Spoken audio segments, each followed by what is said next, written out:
Amin. Shalom Bapak Ibu Saudara yang dikasih dalam Tuhan. Selamat malam, senang kembali boleh bertemu dengan Bapak Ibu Saudara-saudara sekalian pada malam hari ini dalam program Obat Tidur dari Gereja GBI Rawa Indah Kota Batam. Saya Pendeta Febri Putar-Putar, Gembala Sidang Gereja GBI Rawa Indah, pemilik program ini akan menyampaikan berita baik buat saudara-saudara sekalian, yang dimana saudaraku, berita baik ini memiliki tema pribadi yang disukai oleh Tuhan. Saya percaya saudara-saudara sekalian bahwa semua orang suka senang dia disukai oleh Tuhan. Saudaraku yang dikasih dalam Tuhan, itu sebabnya orang-orang caper atau mencari perhatian karena dia ingin disukai oleh orang banyak. Iya, saudara-saudara sekalian yang dikasih dalam Tuhan, saya akan menyampaikan firman Tuhan buat kita dari Yesaya pasal 5 ayat 1 sampai 7. Namun saya akan bacakan ayat penting saja, 3 ayat. Yang pertama untuk saya bacakan buat saudaraku yang kasih Tuhan, ayat 2, ayat 4, dan ayat 7. Demikian. Ia mencangkulnya dan membuang batu-batunya dan menanamnya dengan pokok anggur pilihan. Ia mendirikan sebuah menara jaga di tengah-tengahnya dan menggali lubang-lubang tempat memeras anggur. Lalu dinantinya supaya kebun itu menghasilkan buah anggur yang baik, tetapi yang dihasilkannya ialah buah anggur yang asam. Apatah hal lagi yang harus perbuat untuk kebun anggurku itu yang belum kuperbuat kepadanya? Aku menanti supaya dihasilkannya buah anggur yang baik. Aku menantikan yaitu buah anggur yang baik. Mengapa yang dihasilkannya hanya buah anggur yang asam? Supaya buah anggur yang asam. Ayat 7. Sebab kebun anggur Tuhan semesta alam ialah kaum Israel, dan orang Yehuda ialah tanaman kegemarannya. Dinantinya keadilan, hanya ada kelaliman, dinantinya kebenaran, tetapi hanya ada keonaran. Haleluya untuk pembacaan firman Tuhan. Bapak Ibu Saudaraku yang dikasih dalam Tuhan, dalam konteks ini, dalam pasal 5 kitab Yesaya, Tuhan memberikan di sini kiasan orang Israel dan Yehuda, diibaratkan bagaikan sebuah kebun atau sebidang kebun, dan di sana ditanam anggur, artinya kebun anggur. Dan biasanya kalau seseorang menanam sebuah pohon, katakanlah kalau di daerah Asia ini atau di daerah Indonesia, ditanam pohon mangga atau pohon nangka, yang menanam itu mengharapkan buah yang manis. Nah, pohon itu menghasilkan buah yang masam. Lalu pemiliknya akan berpikir, apakah itu akan ditebang atau tidak? Karena kalau diambil, dipetik setelah matang dan dijual asam, tak ada orang mau beli. Kesulitan. Dan biasanya juga pemilik pohon itu ingin langsung menikmatinya. Saudara-saudara sekalian,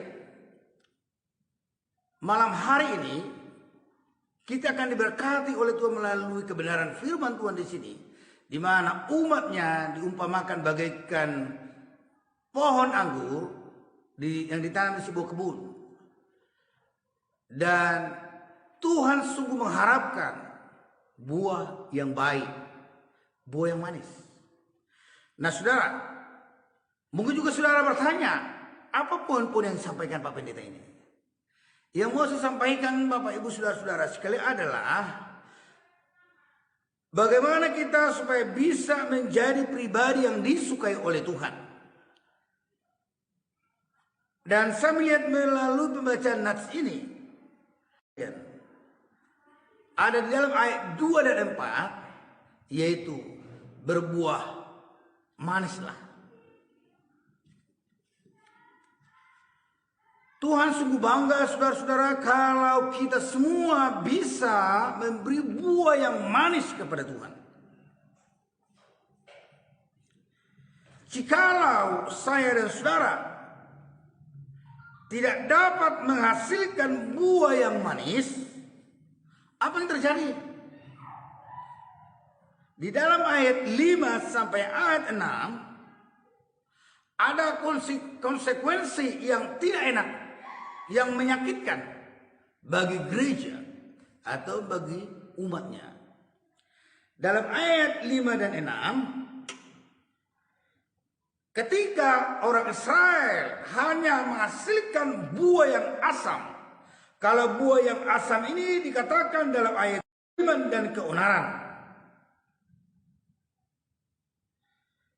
Dalam ayat 5 dikatakan, maka sekarang aku mau memberitahukan kepadamu apa yang hendak kulakukan kepada kebun anggurku itu.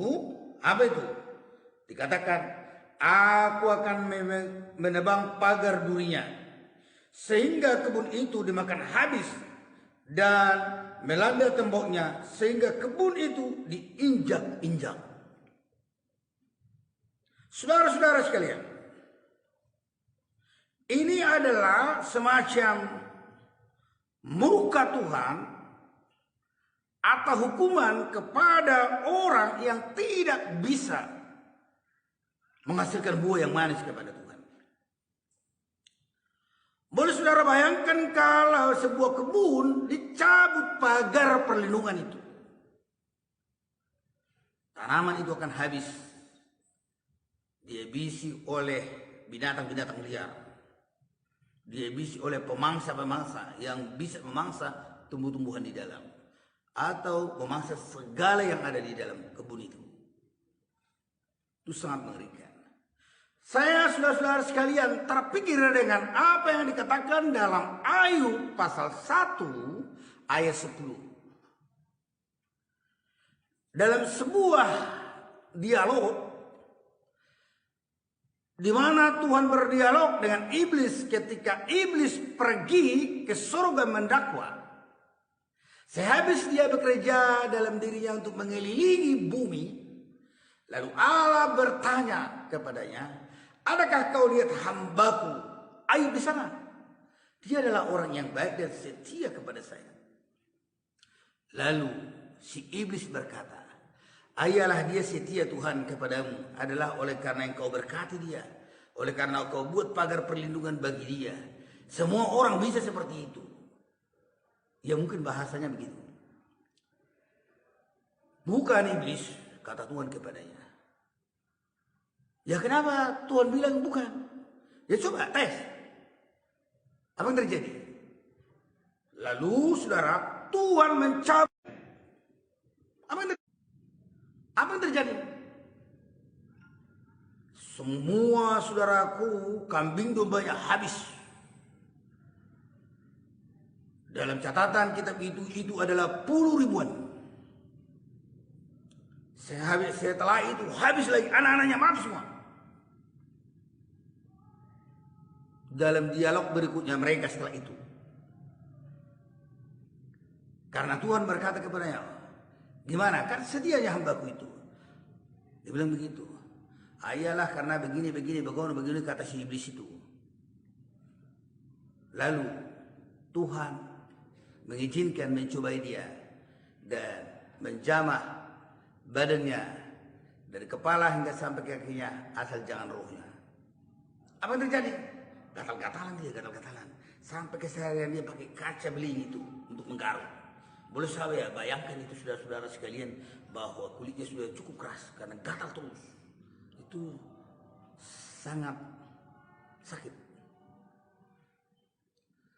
Maksud saya di situ Bapak Ibu saudara-saudara sekalian, saya tidak memperpanjang tentang cerita Ayub lagi kepada saudara. Yang saya maksudkan di situ adalah ketika Allah mencabut pagar perlindungan, maka sangat berbahaya. Itu sebabnya gereja sungguh membutuhkan pagar perlindungan buat kita. Terlebih masa pandemi saat ini. Bukankah kita lihat saudaraku, dulunya bahwa orang mati, saudara, diambil COVID itu adalah yang tua-tua. Tak ada yang muda. 50 tahun ke bawah, gak usah khawatir. Asal ada imunnya lumayan, dia bisa. Sekarang saudara lihat, remaja pun ada yang mati oleh karena COVID. Umur 40-an paling banyak lagi. Makanya kalau dulu COVID pertama itu, kita umur di bawah 50 masih santai, kita, oh haleluya, saya kuat, haleluya. Sekarang umur 40-an banyak yang mati, saudara-saudara sekalian. Nah, hanya saya berpikir sebentar, kadang-kadang memang begini. Apakah memang pagar perlindungan dari dia dicabut oleh Tuhan? Bapak Ibu saudaraku yang dikasih dalam Tuhan, saya pun masih boleh seperti ini, saudara-saudara sekalian. Merasa tenang, nyaman, berani menyampaikan khotbah karena saya merasakan pagar perlindungan oleh Tuhan. Maka betapa kita harus bersyukur dan memberi buah yang manis kepada Tuhan. Kalau sampai detik ini saya dan saudara masih boleh bernapas. Artinya saudara-saudara sekalian, dalam ganasnya COVID saat ini yang dikatakan sudah semakin kejam lagi dia. Kelas COVID itu naik, kelas pembunuhannya saudara. Katanya lebih kejam lagi. Nah, inilah pentingnya buat gereja Tuhan meminta perlindungan daripada Tuhan. Kalau yang disebut dalam Alkitab 1 Petrus 5 ayat 7 itu, ayat 8 sampai 9 itu pun, datang dia terus bagaikan singa yang menganggap si iblis itu. Gak bisa mempan saudara-saudara sekalian. Kenapa? Karena memang ada pagar perlindungan dari Tuhan. Dan tidak bisa ditembusi oleh apapun. Karena apa?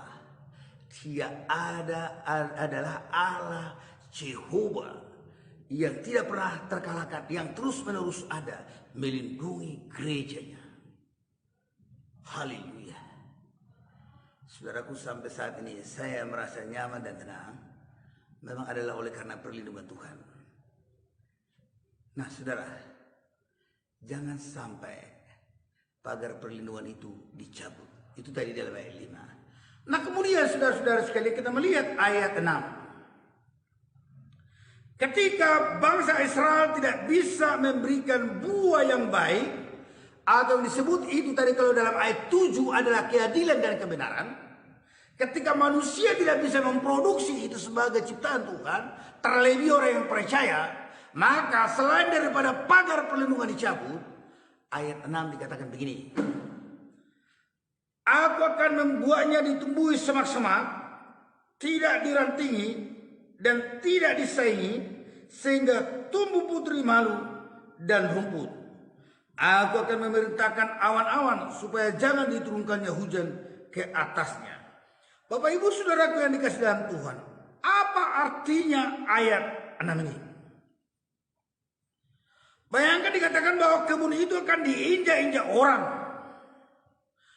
Itu saudara-saudara sekalian adalah berbicara kalau gereja tidak bisa lagi menjadi garam dan terang dunia, tidak bisa memproduksi keadilan dan kebenaran, maka orang lain pun tidak akan menghargai gereja lagi.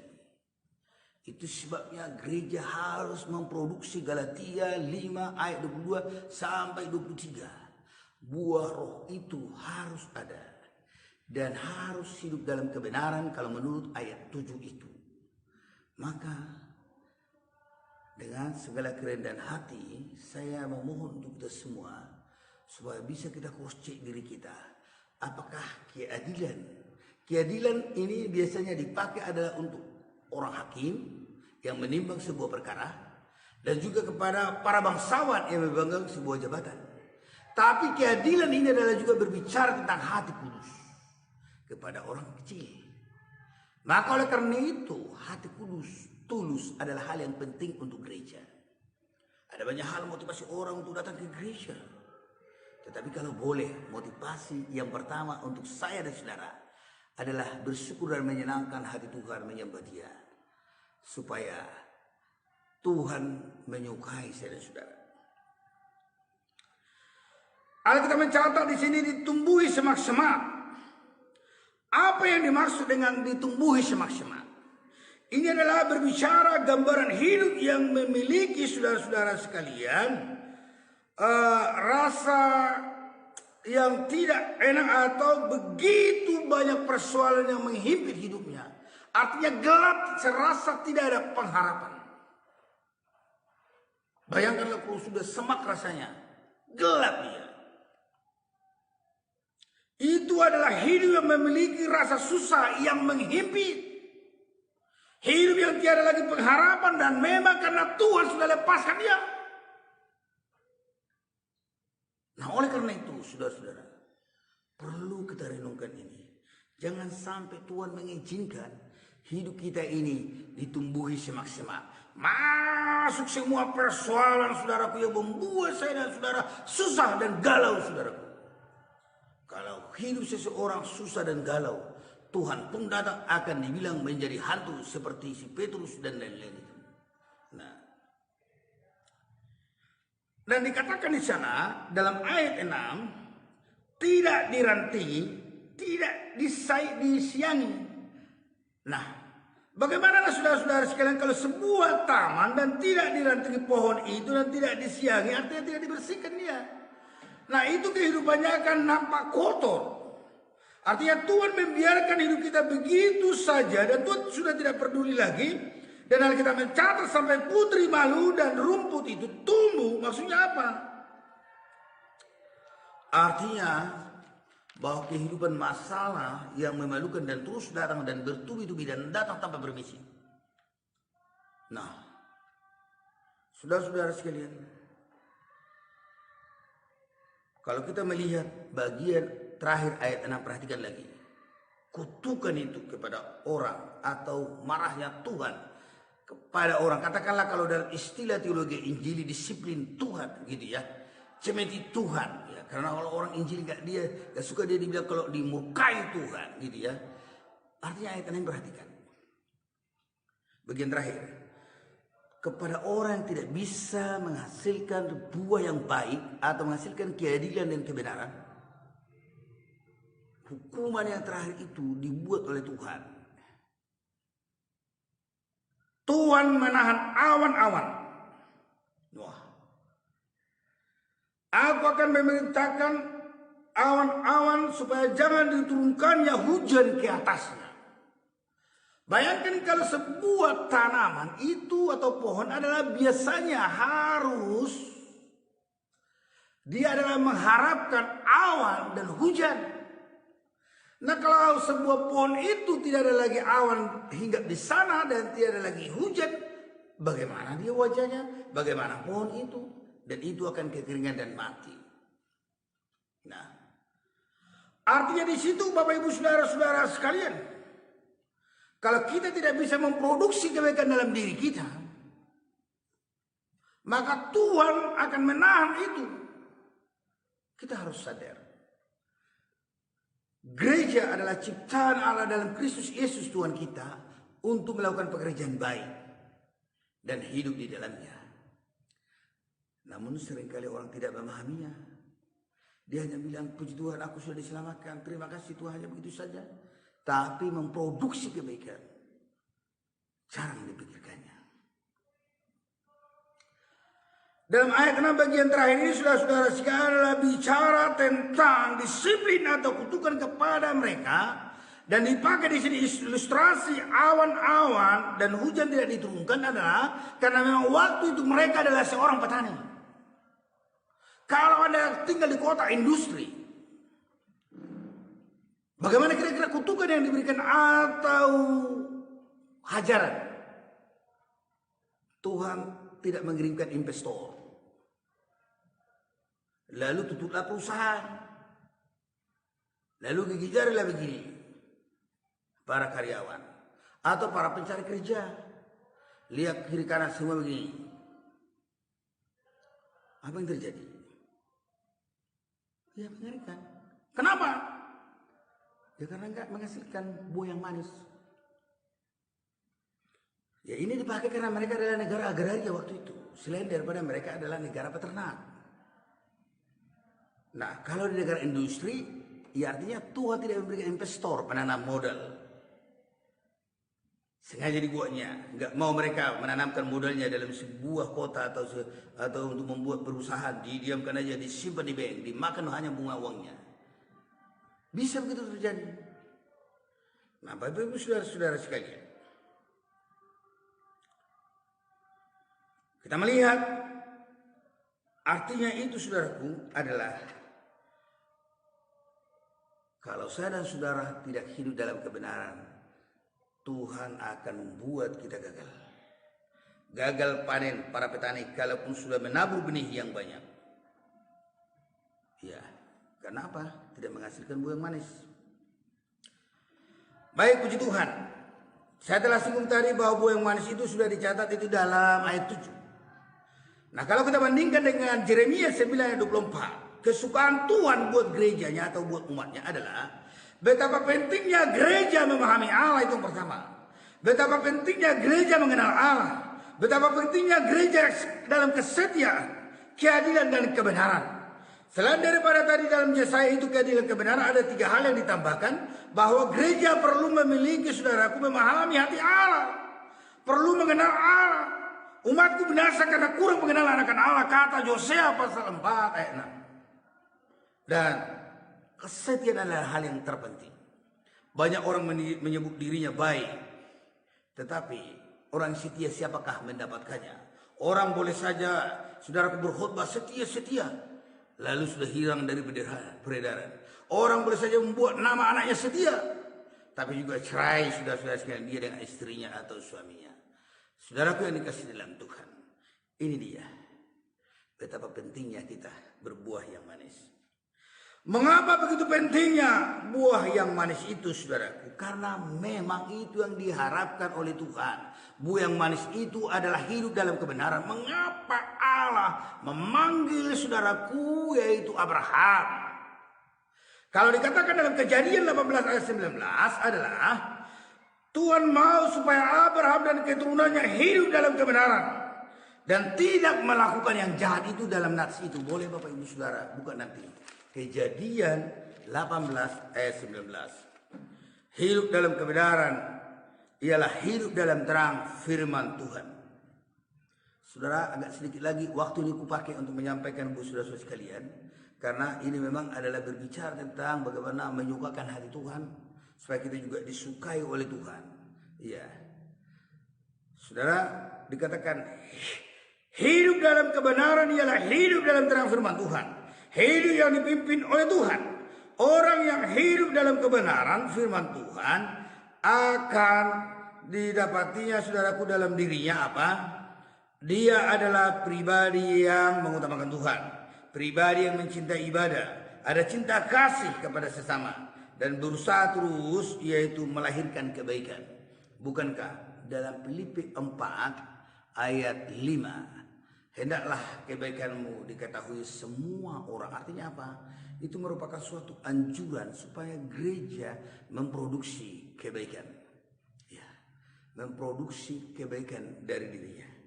Dan kemudian saudara-saudara sekalian, kalau kita ini, saudaraku, hidup dalam kebenaran, maka adanya rasa sosial dalam hidup kita, adanya rasa peduli kepada sesama, dan peduli juga dengan pelayanan dalam gereja. Ada rasa peduli juga dengan misi. Misi adalah denyut jantung Allah. Maka betapa pentingnya kita memikirkan ini. Orang-orang yang hidup dalam kebenaran akan selalu hidup dalam mencari Tuhan. Apa janji Tuhan bagi orang yang mencari Tuhan? Dalam Mazmur 34 ayat 11. Tuhan memberkati mereka dan tidak kekurangan sesuatu yang baik. Bayangkan, hal-hal yang baik itu, saudara, tidak kurang dari diri kita. Semua diperlengkapi oleh Tuhan. Saudara kan kasih dalam Tuhan, sebagai penutup dalam renungan kita, saya berharap kita semua, saudaraku, bisa hidup dalam memberi buah yang manis bagi Tuhan, dan kiranya dijauhkanlah buah yang asam. Buah yang baik ialah buah yang merupakan kesukaan Tuhan, yaitu melakukan ketulusan atau keadilan tadi yang saya sudah terjemahkan, dan juga hidup dalam kebenaran. Saudara-saudara sekalian, kalau saya dan saudara hidup dalam kebenaran, maka Tuhan akan memberkati kita semua. Maka Tuhan akan memberikan apa yang kita inginkan. Ya, itu dia. Kalau tadi kita nggak hidup dalam kebenaran atau buah masam, maka Tuhan mengutuk. Tapi kalau kita hidup dalam kebenaran, Tuhan memberkati saya dan saudara-saudaraku sekalian. Kata kutuk di situ adalah istilah dicemeti atau dihajar. Bukan berarti langsung dikutuk masuk neraka. Ya, sama seperti seorang ayah memukul anaknya kalau salah gitu ya. Kalau nggak bisa dipenuhi apa yang dikatakan oleh ayahnya, dipukul dia. Nggak langsung mati, bukan. Nah, artinya Bapak Ibu Saudara sekalian, saat ini di akhir khotbah saya ini, saya mengundang kita semua untuk senantiasa dapat menjadi